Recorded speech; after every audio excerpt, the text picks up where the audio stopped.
ويل يومئذ للمكذبين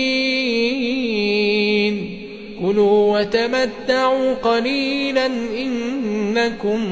مجرمون ويل يومئذ للمكذبين وإذا قيل لهم اركعوا لا يركعون